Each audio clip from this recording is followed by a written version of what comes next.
Hello, everyone. We are back for yet another Q&A live. Good to see you. If you're not familiar with me, my name is Rachel Gerson, and I am a metaphysical practitioner at Doorway to Self, where I combine counseling techniques with psychic tools to help people understand mental health and mental illness from a different lens. So thanks for coming on. Thanks for joining me. Hi. I am really excited about tonight's Q&A because it seems as though you guys are really excited about tonight's Q&A, more so than I generally feel like you guys get. Sorry, my camera's doing all weird things. I'm going to fix that.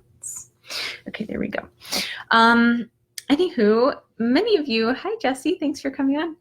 Oh, she says I wait for these all month. I love it. Hi Jenny, thanks for coming on. Oh, that really warms my heart. Thanks, Jessie. Okay, so I'm really excited about this because I had a lot of anonymous questions come in this month, more so than I normally get. And if you're new here, then I'm going to just tell you a little bit about how this works, which I'll probably refresh as more people pop on and pop in to this platform. So basically how this works, if you're new, is if you are on Facebook or Instagram watching this right now, you can cop into the comment box. Wow, pop into the comment box any questions that you may have about anything to do with the psychic or energy world. So whether that's a question about astrology or numerology or psychic abilities or the general energy of what's going on, psychic protection, ethics, whatever it is, please feel free at any point in time to just put it right into that little box that says, either on Facebook it says write a comment, or on Instagram it just says comment ... And so you can throw that in there, send it my way, and as soon as I'm done answering the previous question, I am happy to answer your question. I also offer the option to ask questions anonymously, but the window for that closes an hour before I go live. Hey, Michelle, thanks for coming on. So I am going to start out and kick this off by reading and answering some of the anonymous questions that have been sent in beforehand. If you're interested in doing that for next month's Q&A, which by the way is September 30th, it's a Monday at 7 p.m., so mark your calendars. But if you're interested in asking anonymous questions for next time, you're welcome to do so by either private messaging me on Facebook, direct messaging me on Instagram, or you can email me at doorwaytoself@gmail.com. So easy peasy, here we go. We're going to kick this off. This question was long and good. So I promise you, if you get through the actual reading of the question, the answer is worth it. So what are your best tips for protecting your energy as a sensitive or empathic person? And I mean when it's purely energy and right in the moment. So I'm going to pause this for a moment before I answer the rest, before I read the rest of this question, because we've talked a lot about this on previous Q&As live. You can see all of the replays on YouTube if you want to see the answer to that specific question of how to protect your energy, how to protect yourself in that way. But this question is much more specific. This person asks, when it's purely energy and right in the moment. So this person gives an example. Like just now, I've been having a great day and someone I was with turned so negative and I could literally feel his negative energy in my chest and in my body, and it was so unsettling. So pause again. What is this person experiencing? Because I'm all about picking it apart for the education piece of this, right? So this person was literally feeling the other person's negative energy in their chest and in their body. So listening for that keyword of feeling, right? Feeling. So what does that trigger? It means this person is either experiencing clairsentience, right? The ability to feel energy that is not theirs within their body or around them in their energetic sphere, or they're experiencing clear empathy or being an empath, which is taking on another person's energy and emotions or physical feelings as your own.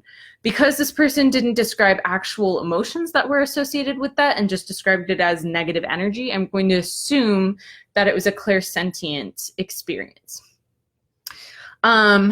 So they say, it was so unsettling. I knew it wasn't my energy, but it felt like it was, you know? Yes, I do know. What do you do in moments like that? I keep telling myself it's not mine, and that's a great place to start. It really is. My instinct was to like yell and move my body to get it out. Out is in all caps, but you can't really do that in public or without the other person being like, what's your deal? So this is a really poignant question. Oh, hey, Paula, thanks for coming on. And Love Fit Life 10, thanks for coming on. This is a really, really poignant question because this is something that I think a lot of us deal with, right? You get, hey, Julie, you get into the beginning of the psychic ed stuff, especially if you're an empath or clairsentient and you're trying to figure out how do I get rid of these things that are not mine that I'm feeling and taking on as my own. And the first thing people say is you have to acknowledge it's not mine, right? It's not yours. It's not yours because it's not.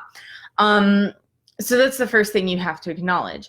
And that's really great and important, and that's a wonderful first step, but it only gets you so far, right? It only gets you to a point of understanding, okay, this is not mine. For some people, that's enough. For some people, that's enough of a step for them to be able to just acknowledge and say, this is not mine, and then it goes away right away. Other people, hey, Heather, thanks for coming on. Other people need more, hey, Lane. Other people need more on top of that. Other people need this, okay, I'm acknowledging this isn't mine. And then there's this moment of freak out, right? Of like, oh goodness, okay, someone else's thing is in my body. This is really uncomfortable. This was not welcome. This is like, how do I get rid of this? And so that fear, right? Because fear attracts negative things, right? Fear attracts negativity. So and when I say negativity, you guys have heard me harp on this so much that it's not, oh, positive, love and light, blah, blah, blah. It's not about like negative and positive. It's about like, you know, it's just not something you necessarily want to feel. So fear attracts things that squash you down further, right? Because fear is something that squashes us down. Those of you who know my philosophy understand that I'm all about your energy taking up your whole body. And that doesn't happen 100% of the time. It's not going to happen 100% of the time, right? Because we're going to have to experience energetic exchange with other people or places or animals or plants or whatever it is that we're coming into contact with. It's how we say hello. It's how we integrate. It's how we understand new experiences and grow as human beings and as individuals. But in order to keep yourself protected and steady and balanced and centered, it is about coming back to the self, right? Making sure that you can fill your whole being up with you. And yes, that means the physical body, and it means outside of the physical body, and it means, you know, whatever. You're filling that space up with you. And so that's what I would suggest in this instance, is clearing with yourself. So first you acknowledge, this is not mine. Next, you acknowledge, please leave my body. And thirdly, you acknowledge, okay, this is my space for my energy to be in, and I would like to completely occupy it. So what does that mean? That means maybe doing a little bit of deeper work to understand who you are. Right? We've all heard about like, I lost myself. And I'm not making fun of that. That's a legitimate thing. I lost myself. I'm out there trying to find myself, you know, whatever it is.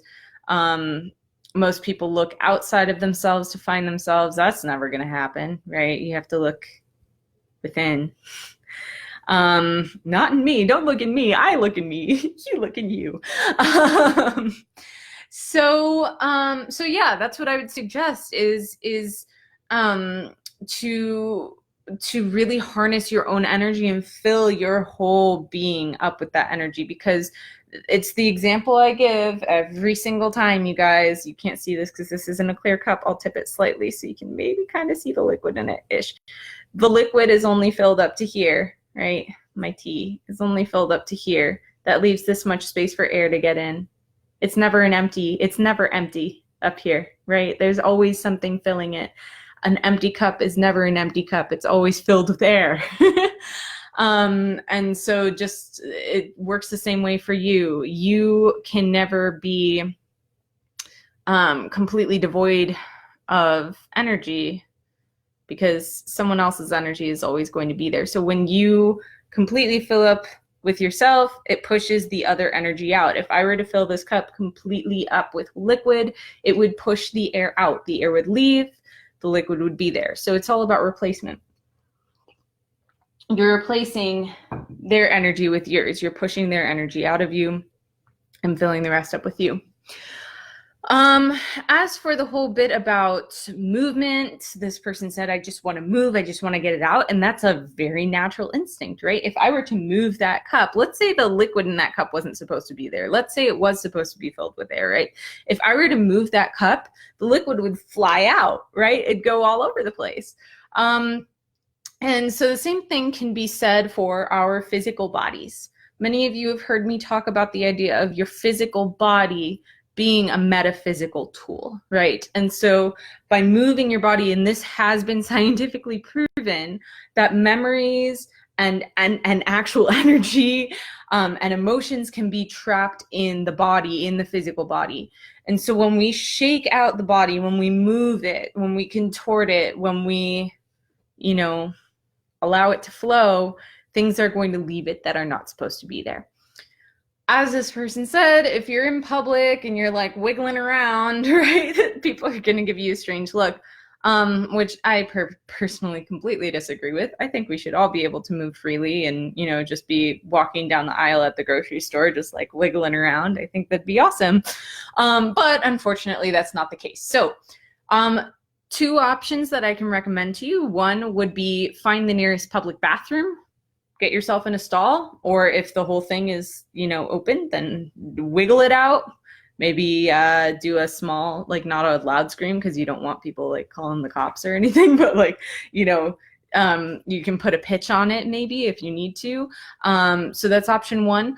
Option two is to do small movements, micro movements, and put all of the force of that energy into that micro movement. So sometimes, let's say I'll be sitting in class or something, and I'll feel somebody, a wave of emotion hit me that I know is not mine. I'm like, oh, okay. Because this still happens to me too, guys, I swear. So sometimes what I'll do is I'll just do like a little flick of my finger, and I'll do it like way down low. So I'll be sitting, right? And I'll just have my hand next to my waist, and I'll just kind of go like that. And I'll envision and feel all of the energy coming up my body, down through my arm and out through that small flick in my hand. Or you notice people tap their feet a lot. That's a way of releasing excess energy or releasing energy that's not theirs, whether consciously or subconsciously. So if you do it consciously and intentionally, you tap your foot, you wiggle your leg, you know, things that people would perceive as like a normal anxious response or even just a normal response. No one's going to give you a strange look for doing that. So those are my two pieces of advice for that. And I'm really excited that this person reached out and asked that question. So thank you so much for asking that. I'm not seeing any questions in the live feed just yet. So I'm going to go ahead and remind you guys that you're welcome to pop in your questions into the comment box at any point in time. And I will get to answering it as soon as I am done with the question I am currently answering. Jessie says, oh, so good. Oh, thank you. I'm glad that was helpful. So I'm going to go ahead and move on to the next question, which is actually, okay, so this actually kind of ties on to the last one that was just asked. there was a person who reached out to me who was at my workshop, one of my workshops at ConVocation last February, who asked me specifically about the grounding song that I channeled and sing whenever I'm trying to get in my body. And it's gonna sound funny because it sounds like a song you would teach a preschooler, honestly. But because of that, it makes it really simple and easy, and you know, that childish quality is going to bring, you know, kind of tap into your inner child, and which helps you to fill with your own energy as well. So if you do make it into a place to be by yourself, if you're in that situation or in any situation where you need to ground and clear, this song is a good one, at least for me, and some of my clients have, quite a few of my clients have found it to be really helpful. So it goes like this, and my full disclosure, my brother's sitting on the other side of the room right now. He's probably he's probably gonna look up and be like, what is my sister doing? Anyways, so it goes like this. The words are, I am in this room, I am on this ground, I am in my body, I am safe and sound. Okay, so super simple. It just goes like this. I am in this room, I am on this ground, I am in my body, I am safe and sound. I am in this room, I am on this ground, I am in my body, I am safe and sound. And you can repeat that as many times as you need to. I tend to like stomp around and like maybe like give my body a good little rhythmic tap, or even a hard hit sometimes, just to like get that stuff out. Like if you're trying to cough really hard, and I'm like, ugh. So that's, yeah, that is how the song goes. Thank you to that person for asking. I hope that was helpful, and now it is once again recorded. I think I recorded it a while ago, and it will be accessible to anybody who needs it again. So yeah, if you ever want to look up that song again, the replay of this is going to be on YouTube in the next couple of days with timestamps. So you'll be able to just see like whatever it is, I don't know, 20 minutes and 2 seconds or whatever grounding song. So you can just click that and go right there. Jesse says, I love your singing voice, by the way, and I want to start using the song. Oh, yay! Thank you. I appreciate that.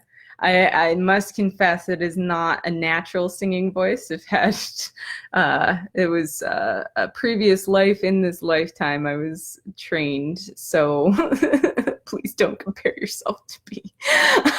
But I'm glad that you want to use it. That is really exciting. Okay, come on, guys. Where are your questions at? You know what? You didn't ask any questions live last time either, and I was like, what is going on? But I'm really happy that you're all here to learn and to revel in the questions that have been asked already. So even if you are sitting at home and you're too shy to ask a question, or you don't have any questions, thank you so much for being here, and for participating, even energetically, just by being here. It's so awesome. So cool to do these events every month. I love it. Okay, so the next anonymous question was, how do I know which psychic skills I have? And I want to do just a quick shout out actually to Jessie, who has been commenting quite a bit, because the entire reason this question was asked is because she just started a group on Facebook. Sorry, dudes, it is women only. No, I know. We need more men's groups out there, really. Like, if you're a dude and you want to start a men's group, please do it. But it is a wonderful women's group on Facebook. I'm probably going to butcher the name because I'm really bad at remembering things. So Jessie, please feel free to comment and correct me. But I believe it is Sapphire Goddess Circle on Facebook, and on Instagram. And she did a wonderful educational post. And I guess every Tuesday she puts like tools into the group that people can utilize from other practitioners, or you know, whatever it may be. And so yesterday she did this incredible post that was all just like commemorating the work that that I've put out there through my blog and such. So that was really beautiful and wonderful. And so she was talking about all of the different types of psychic abilities you can have. And this person commented on the post saying, how do I know which psychic skills I have? So I replied to them saying I would answer that question this evening. And so I am answering it. Okay, so the answer I'm going to give you was actually taught to me by author Ellen Dugan, who is just a wonderful human being. If you're not into the witchy side of things, I'd recommend you staying away from her work, but if that is something you are interested in, definitely check her out. I mention her all the time because really, like, what I'm doing here would not be happening without her, because I learned all of the clairs from a workshop with her at ConVocation 4 years ago. I think it was 4 years ago, maybe 5. Anywho, the thing that she says is to listen to the words that you are using to describe your experience. Okay? Super simple. The psychic world, so complicated, but also really not complicated at all. So, how do I know if I'm having a clairvoyant experience, right? Psychic sight. You say, I see, I saw, it looked like, it appeared as though. Maybe you're using descriptions of colors or pictures or images. Real easy. Clairaudience. I heard, I'm hearing, it sounds like, there's a pitch, there's a voice, there's a whisper, etc.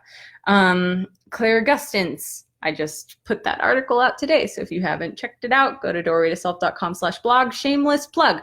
Clairgustance. I tasted, etc. If you go to my blog, by the way, I have been putting out an article on every single one of these every single month.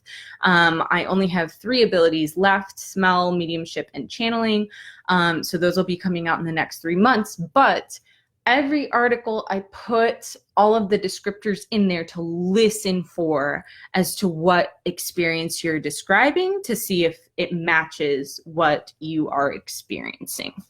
And I also give examples from other people. Oh, poor plants.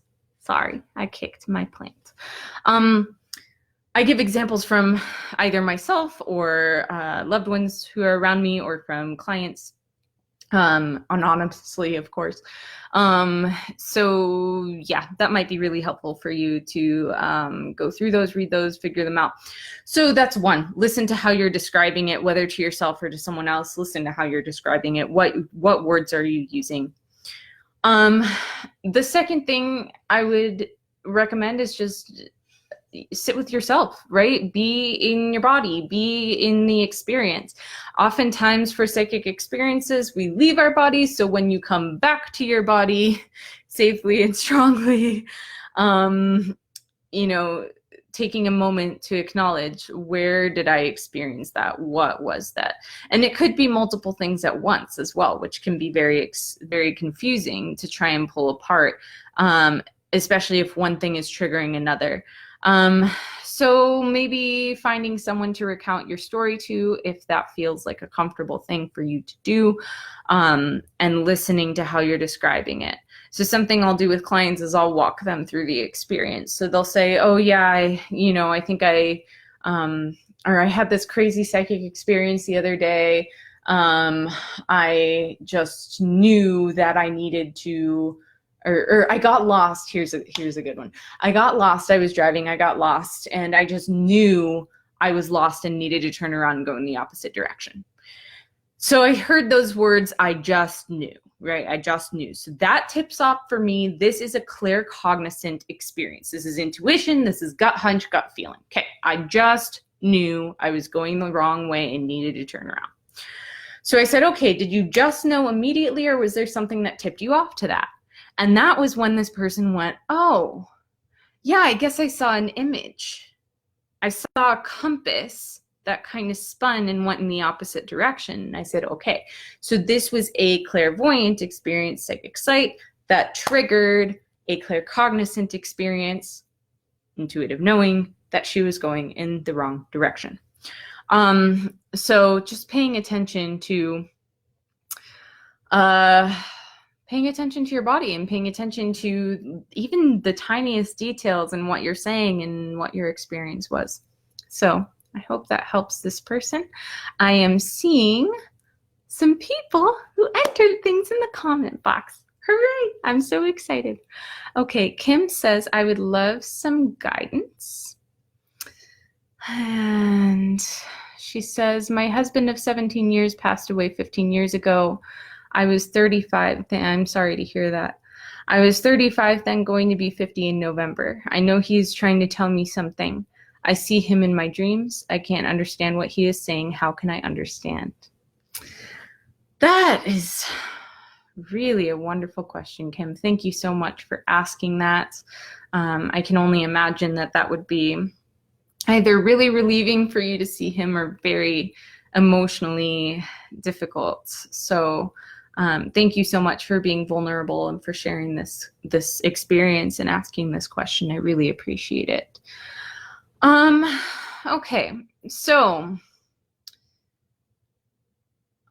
really it's about attentiveness, right? So we're used to, in our waking physical life, communicating orally and auditorily, right? So we're used to ask a question, give an answer, hear the answer. In the psychic world, if you don't have the ability, and abilities are fluid, right? So if you don't currently have the ability of clairaudience, which would be psychic hearing, it's going to be hard for you to hear him,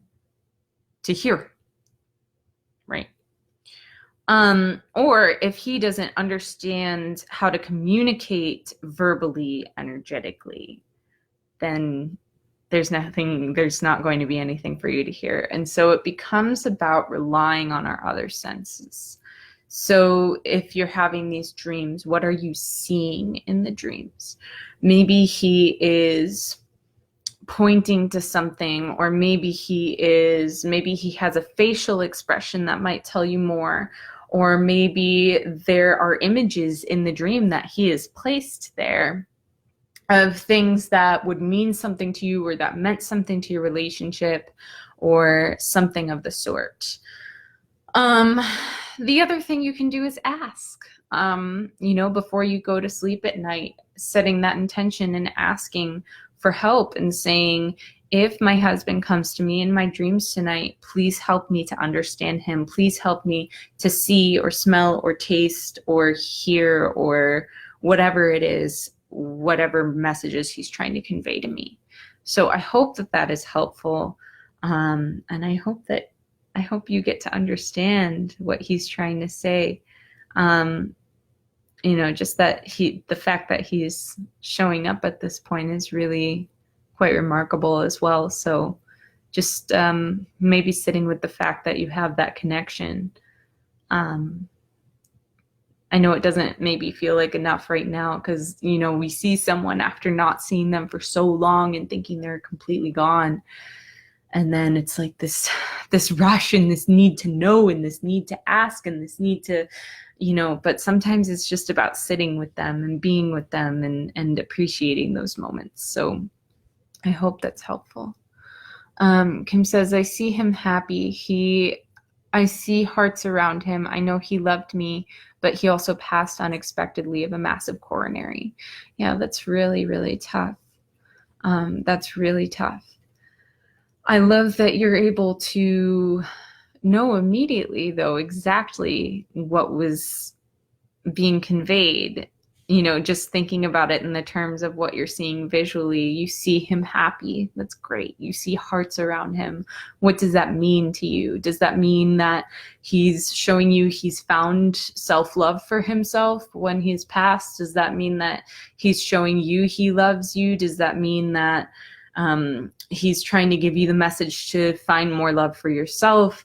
Maybe it doesn't have anything to do with love at all. Maybe you had a heart-shaped birdhouse or something that, he's trying to connect with you over or something. But the point is that that's going to have a very personal meaning to you, whatever it is that you're seeing with those hearts. So yeah, I really hope that's helpful. Thank you so much for sharing all of this, Kim. He was my soulmate, my true love. We did everything together. Yeah. And it sounds like you still are. You're still, it's in a very, very wildly different capacity, but it sounds like he's reaching out to you and letting you know that that is still possible, at least, in the dream time. And yeah, I feel for you. I really do. Thank you for sharing all of this. You're so helpful. I thank you. Oh, you're so welcome, Kim. All right. I did see something come up on Instagram. Heather says, I love absorbing your information and energy. Can't think of any questions now. That is totally okay, Heather. I love that you're here. Thank you so much for being here and watching. It's wonderful. Let's see, what else am I missing? Hey, Rob, thanks for coming on. Jesse says, oh, thank you. You got the name right. You're so sweet. Oh, you're so welcome. Good. People, go find that group. Sapphire Goddess Circle. All right. Kathy says, hi, beautiful. I was wondering if you ever work with any of the goddesses such as Isis. What would it mean if she comes to you during a healing? Thank you. Okay, cool. Great question. Thanks for asking this, Kathy. Okay, so I do not personally work with any deities. I used to in my younger years. Some of you are probably laughing at that statement. I no longer do, and that's just a personal choice for me. But in terms of you and your path, I think it's for you to ask. It's for you to find out. It's just like anything else, right? I don't know how many of you have listened to the Goddess Ceremony podcast in general, but the episode that I was featured on in May, I talked a lot about the fact that it's so infuriating. We are taught societally that all of the answers exist I can't talk today, guys, outside of us.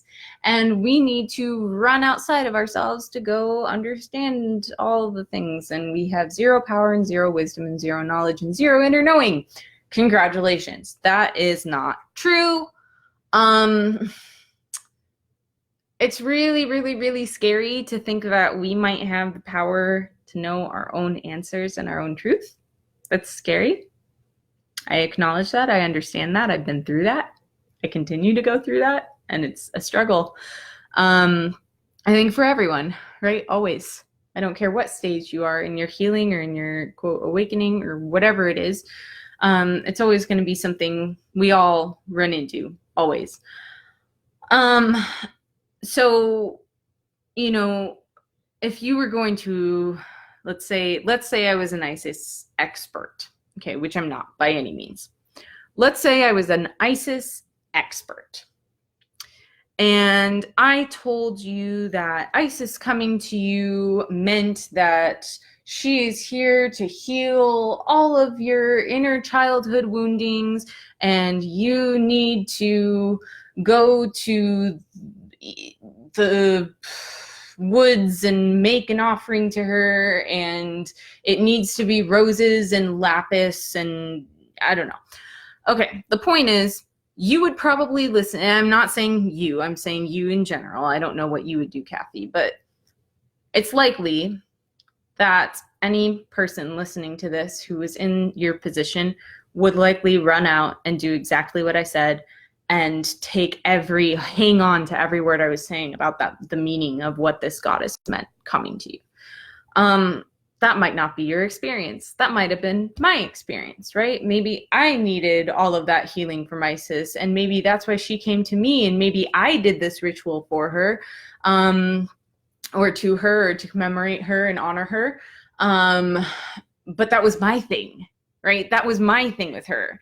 And so for me to tell you that that's what you need to do in order to connect with her and why she's coming in and all of this stuff, is firstly completely unethical, and secondly, it's not yours.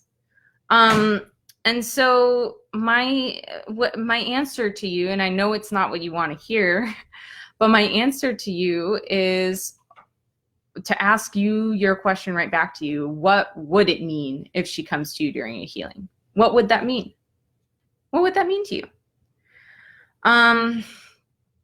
So yeah, and that's not something you have to know right away. That's not something you have to answer for yourself right away, but it's something to sit with and something to meditate on, and maybe something to ask Isis herself. Maybe you meditate on a sort of ritual for her or something. Maybe you ask universe or Isis to direct you in the way that she's trying to get your attention.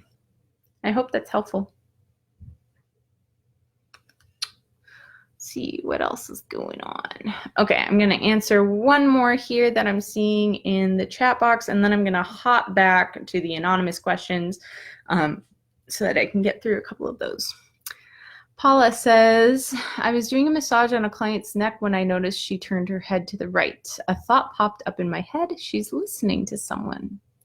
So I mentally started asking questions. Are you a guide? Who are you? I got a response that it was her grandmother. So I mentally asked, would you like me to tell her something? She said, if I told you, would you tell her? My response, probably not. Am I just really imaginative? This seems made up. Okay, so the first thing, I love this, Paula. Thank you so much for putting this on there, because this is something that I think every human being experiences.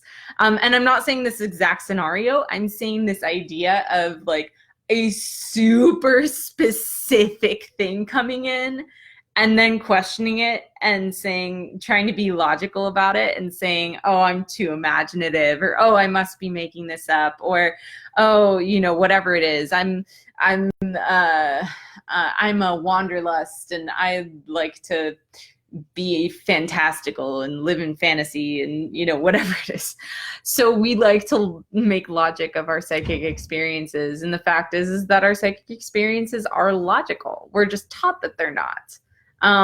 It's just something that happens. It's something that occurs. It's a sense that all of us have, of course, differentiating what facets it might show up in. But it sounds like for you, you're experiencing clairaudience, is what it sounds like, which is psychic hearing. So a lot of people will think, and this also adds to the whole, like, I need to make logic of this thing, because a lot of people have this misconception that psychic hearing is like audible, right? Like you would hear a whisper or you would hear a voice and it would be like right here, like in your ear. And that's for some people how they experience it, but most people actually do experience the hearing inside of their head.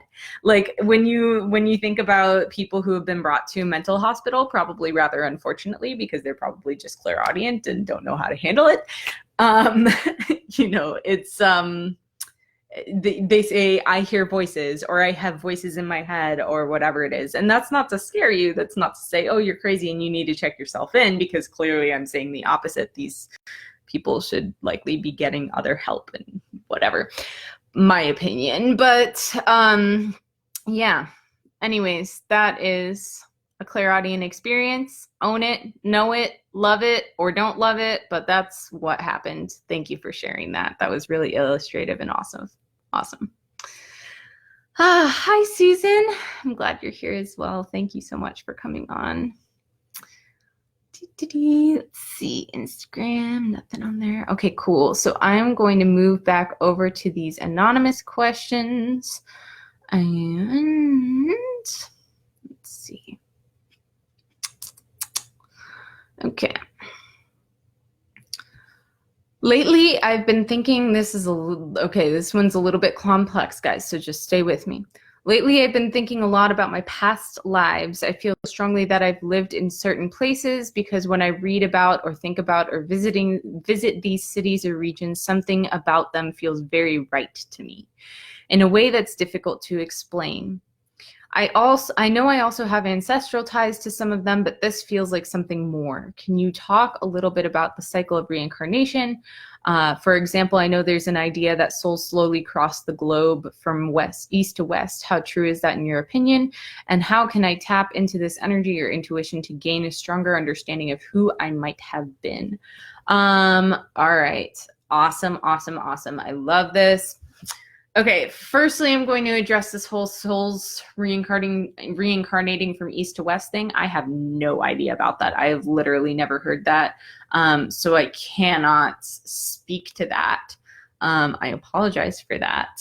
But I hope you can maybe find some more information somehow, because that's kind of interesting. What I will say is that places are interesting. We as human beings are so extremely complex, right? So we have our own memories from this lifetime. We have our own memories from past lifetimes. We have our own memories from future lifetimes that are coming in because time does not exist. So everything's happening all at the same time. We're always receiving information. And then we also have the memories of all of our ancestors before us and all of our ancestors after us. So that's a little complicated, isn't it? So when we are tapping into places, we could be tapping into places that we have lived in past lives, places we have lived in future lives, places our ancestors have lived in, or guess what? All three, or a combination thereof, which makes it uber extra complicated. We're like balls of rubber bands, and you need to take the rubber bands off one by one by one by one by one in order to completely unravel the entire ball and have a bunch of separate rubber bands. The same thing goes for the energies you're experiencing in these places that you are visiting, right? So there might be several layers there. There might be hundreds of lifetimes, both yours and your ancestors, that you're trying to unravel. And so there might be some places that are more saturated with that stuff than others. There might be some places that are more significantly saturated with ancestral stuff versus personal stuff, or more saturated with karmic stuff as opposed to ancestral stuff, more saturated with future rather than past. I mean, there's all sorts of goings on. So I would say sit. I would say go to those places if you can and sit with the land, see what it has to teach you, sit with yourself, see what you have to teach yourself, and see how you reflect each other. The land is going to reflect different things to you.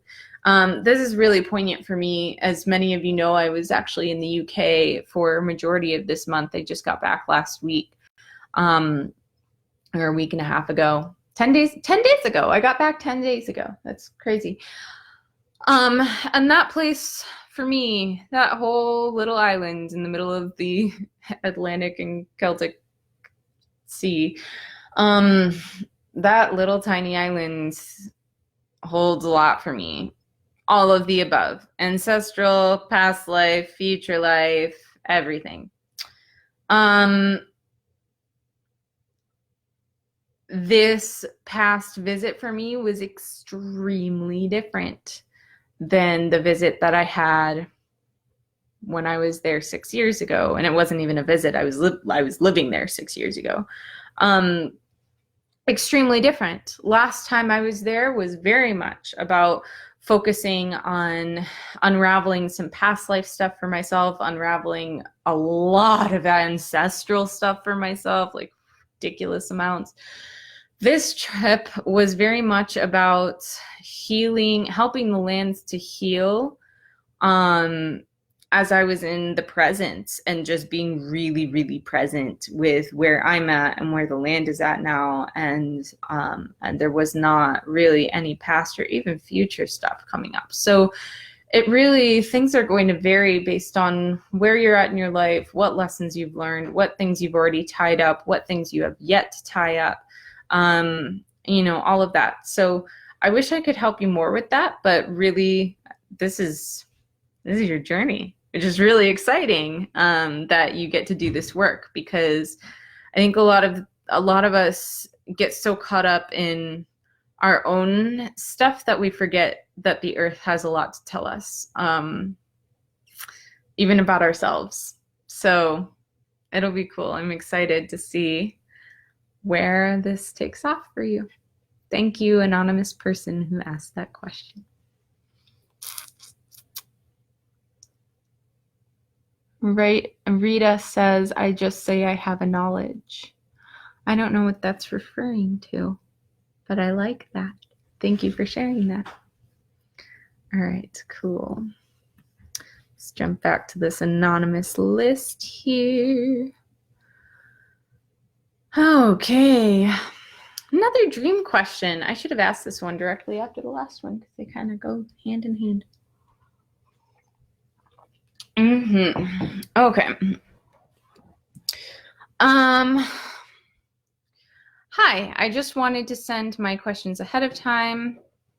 It is about getting messages in your dreams from spirit guides. How does it work? Because I've had recent experiences. It feels like I'm traveling to places in these dreams, and I wake up feeling happy.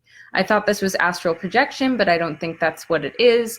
I don't know if this is something you can touch on or not. So absolutely, I can touch on that. So it sounds like this could be one of several things. I love that you're going to places that make you happy. That's really cool. It makes me happy. All right, so yeah, you're touching on this idea of astral projection, and that could absolutely be what this is. For those of you who don't know, astral projection means when your energy body is leaving the physical body and going someplace else.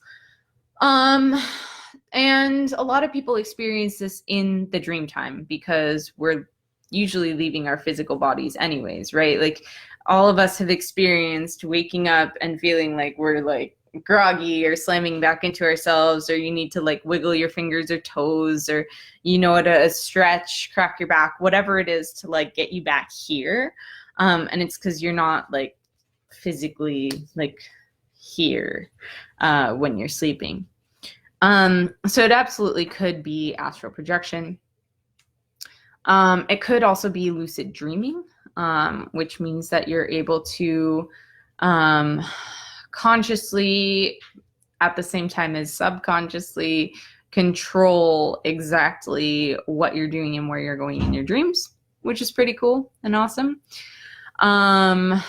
I could venture to be very, very, very out there right now and say, go check out Bridget Nielsen's stuff on YouTube, because she talks a lot about alien abductions in your sleep. So as I said, very out there. That used to be a huge edge for me.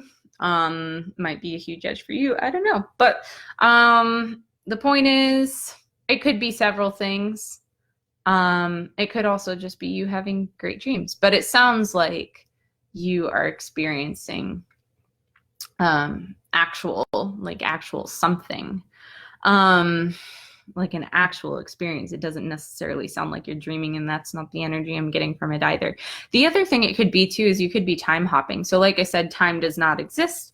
So you could be actually like jumping from now into like a future life somewhere else or something like that, and just like experiencing that for the 8 hours you're sleeping and then coming back here. Yeah, anything's possible, I guess. So yeah, let's see what else. Thanks for asking that. All right, I did get a really fun question this time, but I want to open it up before I answer this one, because the person said basically like, if you have time, this would be cool. So if anybody else has any questions at this point in time, please pop them in the comment box. Wow, that was awfully Midwestern of me. Please pop them in the comment box and I will be happy to answer them. In the meantime, I do want to let you guys know that the next psychic/energy Q&A is happening September 30th, which is a Monday at 7 p.m. on Facebook and on Instagram. If you guys are not following me on both platforms, you should definitely check it out at Doorway to Self on Instagram or just Doorway to Self on Facebook. I'm also really excited. I've been having a lot of fun with a brand new personal account on Instagram that some of you have started following, so that's been really fun. And if you want to know more about my trip to the UK or just kind of some of my own more personal spiritual experiences and realizations and such, you can definitely give me a follow there. It is a public account, rachel.leah.gerson on Instagram. So you can definitely check those things out. Also, if you're not already on the email list, you can go to doorwaytoself.com and it will have a little pop-up box that you can just pop your email into and subscribe, and then you will get notified every single time there's one of these Q&As, either the week of or the day of. And then actually in a couple of days here, I'll be publishing the article for September, which includes September's numerology, astrology, and then just kind of general themes and energies that are happening this month to come. So if you don't want to miss out on that article, be sure to sign up for the email list because you guys will be the first ones to get that article, which is pretty exciting. Okie dokie. All right, so the final question, since y'all are being a little shy now, but thank you so much. I just want to say thank you so much to all of you who have asked questions, both live and anonymously. This has been a really wonderful Q&A. I've really enjoyed it, and I hope that you guys have gotten a lot out of it as well. So the last question that came in, I was just wondering if you could share a cool psychic story. I loved hearing about the writing at the cemetery in one of your previous videos. Can't wait for the Q&A. Oh my gosh, there are so many. And full disclosure, I laughed out loud when I got this question because I have honestly been thinking about, and it's not going to happen. It's really not until I graduate because I already have enough on my plate. But for those of you who don't know, I am getting my master's in clinical mental health counseling. So that's the thing I'm doing currently.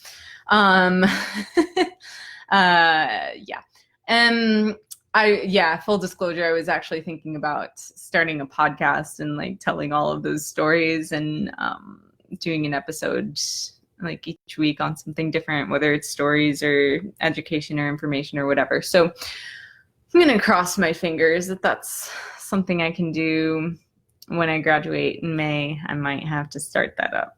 It'd be fun, I think. So I'll give you guys just a quick one. Oh, there's so many.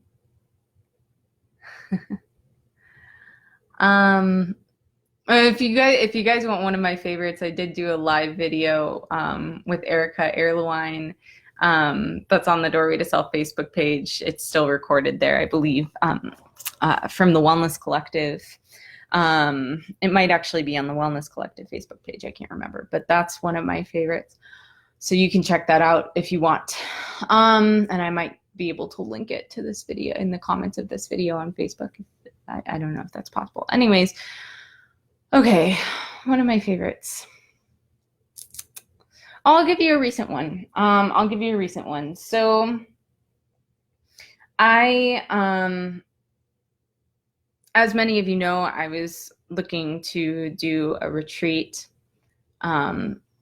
through Doorway to Self this last May, and I ended up doing it. It was really wonderful.